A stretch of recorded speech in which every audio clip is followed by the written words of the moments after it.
I was born in the LA General Hospital. I come from a family of 5 brothers and sisters. And I had a rough childhood, just like I think a lot of people, you know, what they call, what is that, dysfunctional family, I think they call it. So I come from that plus more. A lot of mental and physical abuse before the age of 9, and it was really bad. It was really bad. Just crazy stuff that happened to me through my stepfather. But you know what? Through it all, somehow God had a plan and a purpose. I got into the foster home system like around the age of 9. Ever since those years till I turned 18, I got emancipated. And before that, I just remembered my foster dad, my first foster parents, Lincoln Houseworth. He was my role model. He was like my father figure to me. He was a World War II veteran. He fought at Iwo Jima in Japan. So that was my motivation. And he taught me about work. He taught me about, you know, just respect. They were not very religious, but they believed in God. There's a friend, Fernando, who actually led me to the Lord. He was a guy who used to work out next door in Norwalk in the One Ways. If you guys know about the One Ways, that's like the Compton of Norwalk. So I really enjoyed sports. That was my saving grace. And I ran track and field. I was in ROTC. If you guys know ROTC in high school, it's like the military, but in high school. And you wear these the suits on Fridays. So that was one of the things that got me motivated to join the military also. And I did 3 years of ROTC. Next thing I know, I joined the Navy. I did my boot camp in San Diego, and a couple weeks later, I did my AIT, and then I'm on my way to Japan, Yokosuka. I was stationed in Yokosuka, Japan. I was part of the Pacific Fleet, they call it, part of the USS Kitty Hawk. We took off, and literally, I'm not exaggerating, within like a couple weeks, I started getting really sick, seasick, and then they gave me all these things, and it got so bad I tried to commit suicide. They had basically flew me off the ship, and I ended up in the Philippines in a hospital over there. It was rough. I got discharged in San Francisco, one of the best things that ever happened to me. It was really draining. There was some conflicts going on at that time. I think it was the Panama conflict with Noriega and some other stuff. And you know what? It's not the road that you're on, it's the road that you finish. Or it's not what you start, it's what you finish. So what happened was I got into the weightlifting first. That was the main thing here at American Eagle Gym in Norwalk. And I just started lifting weights, CT. He was my role model. I looked at this guy, man, this guy's strong. He was benching, warming up with like 4 plates, which is like 400 and something. And I go, man, this guy's strong, you know, 22-inch arms. And we had a bunch of big, back in the days, they call them meatheads. So there was a bunch of meatheads, a bunch of buff guys. That's when bodybuilding was real popular. I worked with world famous Charles Glass. I as an assistant trainer, started working through him. I competed. I accumulated over 100 trophies in martial arts and bodybuilding and weightlifting. I always remember my coach said, you train hard to win easy. And I didn't understand that. Why would you train hard? The training is harder than the actual fight. And from there, the movie stuff came in here in Norwalk. Ryan Combs was an up-and-coming director, producer.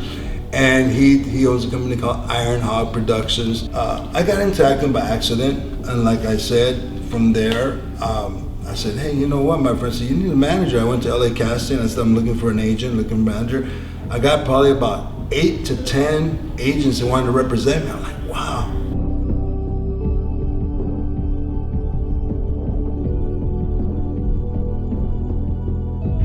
What are we here for on earth? We're here to what? To help one another, to come to God. My testimony is cardiac arrest, 25 years old. That's when I came to God, on my deathbed. You might not get that chance. You might not get that chance. There's gonna be an obituary list tomorrow. Someone's name's gonna be on it. Could be you, Could be me. I'm ready. How about you? Look around. Look around. This all shows that there's a God in heaven. But I want to challenge you today.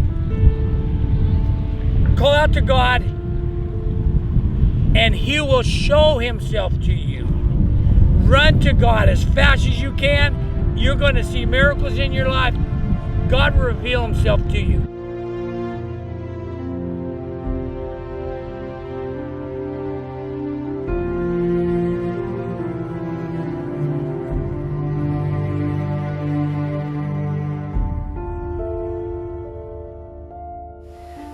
My story kind of starts right out of high school. I had worked really, really hard. I was kind of a nerd. I, worked hard, and my dad had promised me, he said, I'll pay for whatever university you want to go to, I will pay. So I did good in school. I applied to all these universities, and I thought, this is going to be my time where I can leave home, be in a good Christian school, and I won't have to be around my mom. She was extremely controlling, so I was just hell-bent on getting away from my mom. Well, the blow came when my dad said, I don't have any money. So I was like, great. So I had to suck it up, put my tail between my legs, and go to a junior college, work, and pay for myself to go to school. And I was working at this deli, and I wasn't very happy. I mean, I was doing it, but I was going through the motions. I was feeling really sad, disappointed. My first real heartbreak, and of course, was by my father. My first real heartbreak. So I was single, I was feeling lonely. I met this boy. A year later, I moved out of my home. I really wanted to get away from my mom again. She was super controlling. It ended up not being a very good situation because I ended up pregnant.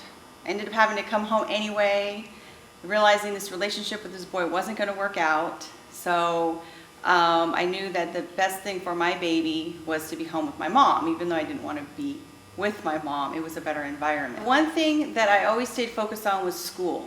No matter what was kind of going on in my life, I just took one class a semester. Thank God I was just very motivated, very determined, and very stubborn. My stubbornness has been a good thing because I've survived a lot, but at the same time it's a bad thing because I didn't always make the best decisions because I was determined I was going to make these decisions on my own, and no one was going to tell me anything.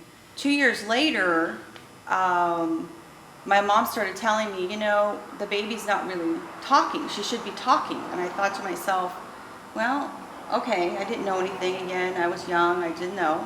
So I took her to the doctor. The doctor said, babies talk late, don't worry. 6 months later, went back, baby's still not talking.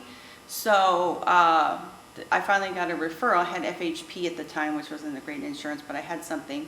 And I remember waiting for this referral for this audiological exam. And so I took her when I finally got the referral, she was probably about 3 by then. This is how long I had to wait. I'll never forget that moment. She was sitting on my lap, and the audiologist came and sat next to me, right in front of me, and said, she has hearing loss.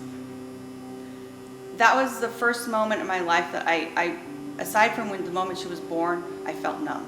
I didn't know what to do. I didn't know what to think. I was scared. I didn't cry because I didn't know what I was going to do. It was a very difficult time. My mom was sick. My grandma had died. And a couple of years later, I was told she had autism. Another blow. So in the midst of all of this, I start drinking a lot. And I'm working, I'm drinking, I'm starting getting these relationships that are very tumultuous, very chaotic, very toxic. Because I didn't know what to do, looking for love in all the wrong places. In the midst of all of this, I continued to go to school, and I'm grateful for that. I know it was God's way of telling me, stay focused on school, stay focused on school. So not that long after that, I started having some health problems. I ended up in the emergency room, told me I had a lot of pain. They said, you have gallstones, but you also have blood in your urine. So that landed me in the urologist oncologist's office. That was July 23rd, 2009, on my birthday, my 33rd birthday. And I said, well, I'm just gonna go to the appointment, get it over with, it's not gonna be a big deal. Doctor comes in at 3 o'clock, he says, I'll be back. I'm still looking at your film. In 2 minutes, my life changed like that. Completely shattered it all over the place. Told me, you have a tumor the size of a golf ball in your right kidney. It looks ugly, it looks suspicious. If it's cancer and I biopsy, you will die. If I leave it there and it spreads, you will die. The only option we have is to remove the kidney. Like that. So obviously I'm sitting here, had the surgery, and they got the cancer, thank God. So I'm grateful for that. I'm grateful to be alive. I mean, it's an amazing story that I love to share with people. And so a year after that, after I recovered, it was a pretty horrendous surgery to go through. I was in a lot of pain for a long time. I thought, I need to start living life a little bit. I'm still alone, I'm still single. God, is there anybody out there for me? Still a little bit upset about that, but at this point in my life, I was a little closer to God, and I knew I had to have faith. So I went out with my friend, and we just decided to go dancing, and you know, we weren't drinking or anything. It was just, let's go dancing. This guy comes up to me and asks me if if I want to dance. So I said, okay. So I'm going to marry that man. I knew the minute I laid eyes on him, I was going to marry him. He didn't know that, but I knew. 9 years later, we're still together and we're going strong. We've been married 2 years. And I'm grateful because my husband has embraced, Mariano Mendoza, my husband has embraced my daughter as his own, has accepted me as the way I am, and accepted the cancer, accepted my daughter. So I feel like the Lord has really taken me full circle, and he's brought me closer to the Lord. So the Lord has a plan, God has a plan. You just have to be patient no matter what's going on in your life. You're facing death, you're single, you have a disabled child, whatever heartache you have in your life, God will show you and lead you to that path. And I feel like he did, because he gave me my husband, and I have a wonderful job because of, you know, my daughter's disability. So have faith, stay strong, and believe, because all things are possible with Christ.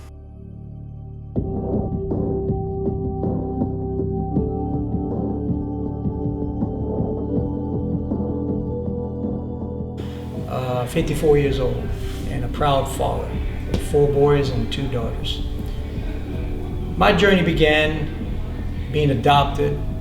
I was born in Buffalo, New York, in the City Queens Hospital. All I remember is being shipped in a bread box. Somehow I ended up in an orphanage home in New Orleans, Louisiana, and then at the age 4 being adopted from the parents, Mike Trinicosta and Miriam Palmieri.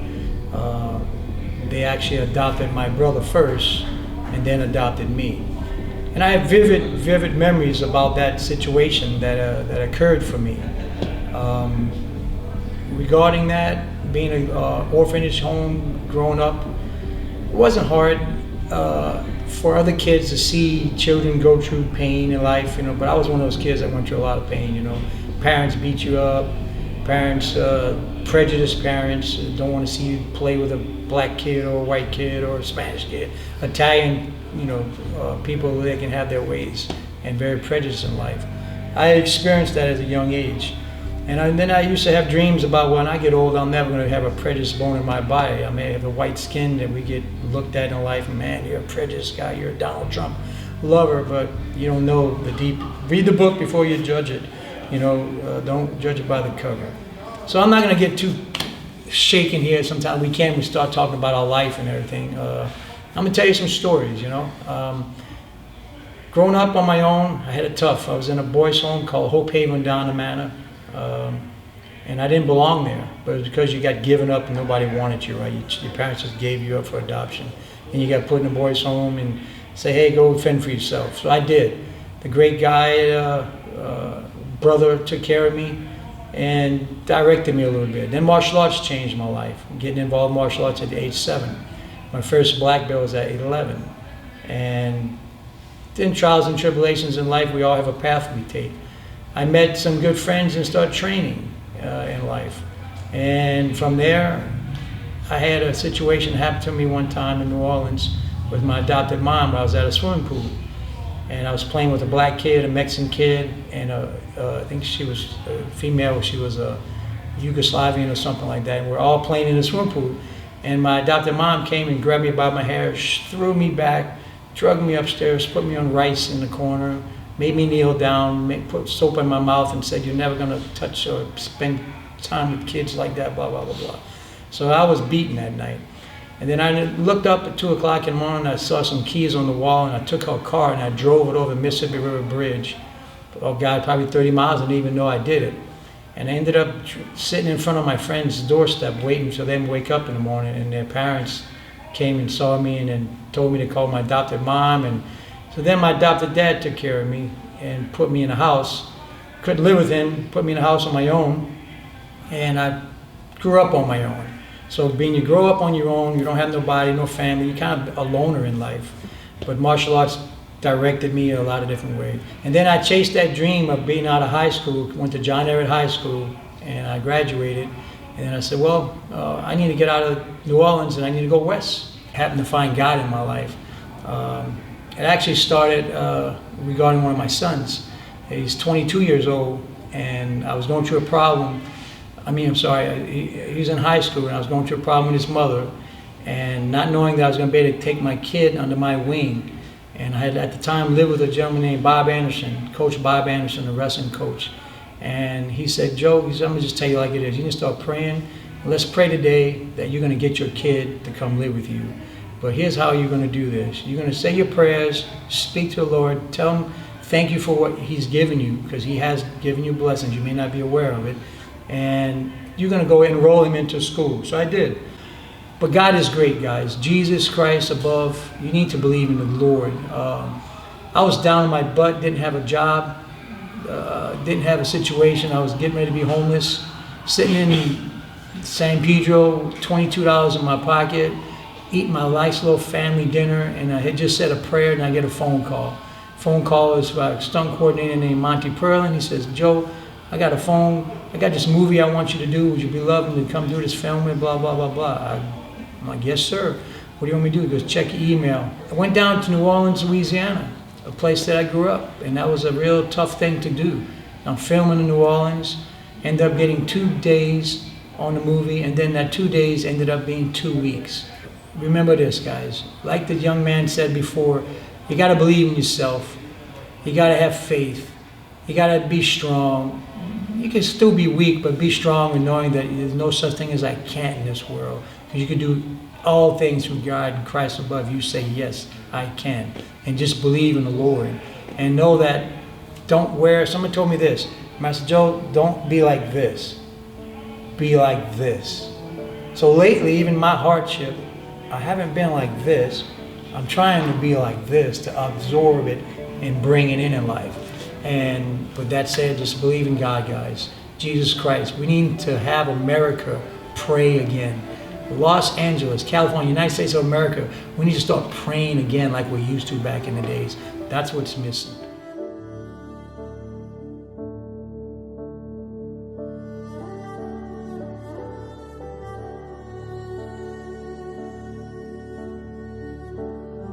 See, my story, it starts when I was about like 8 years old. I grew up as a non-practicing Catholic. My grandfather raised me into martial arts and action movies. So when I first saw Jean-Claude Van Damme come out with Bloodsport, probably around like 1986, 88, around that time, I knew one day I was going to be an actor, and that's what I do today. But during that time, it took a long time to actually reach that point. You know, I grew up in a dysfunctional family, crazy Italians from Brooklyn, alcoholism ran in my family, drugs, jail and prison and foster homes, and because of their poor choices, you know, and God forgives them, you know, I ended up in a foster home for a couple years as well, and I haven't really shared that with anyone, but those that are actually dealing with problems like that, you know, there is hope for you, there is light at the end of the tunnel, and God does have a purpose for you.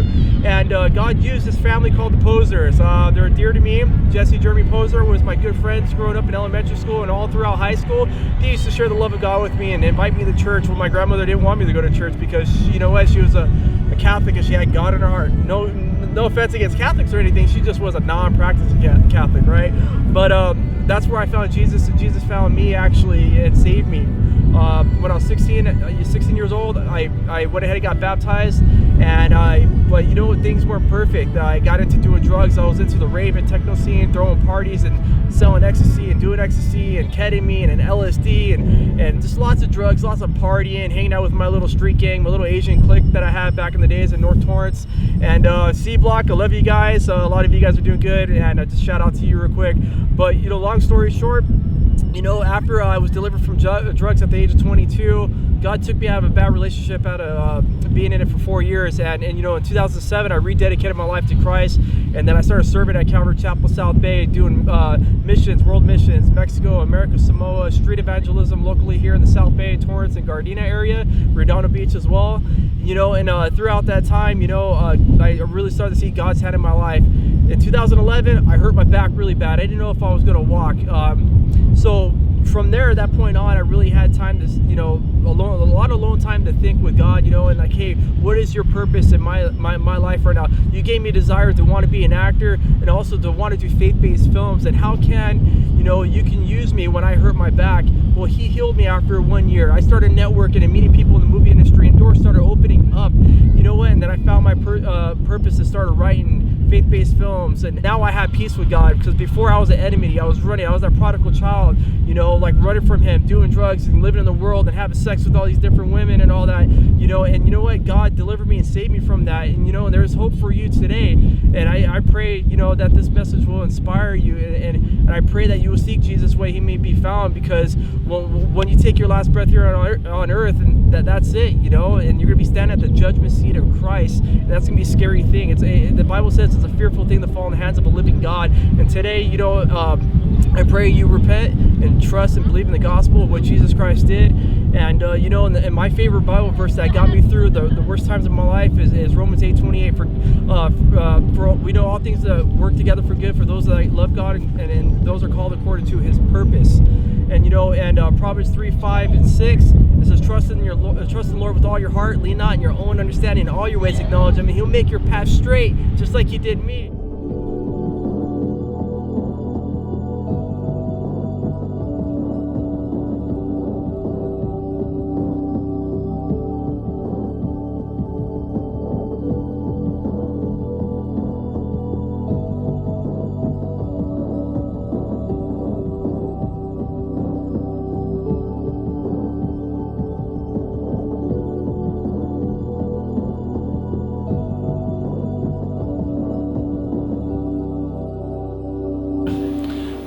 Background, I wrestled. I started the very first sport. I started wrestling, and as a kid, 14 years old, started wrestling, and went into high school, wrestled community college, was looking to wrestle for a university, but didn't have the funds and means to do it, so I just started competing at international level.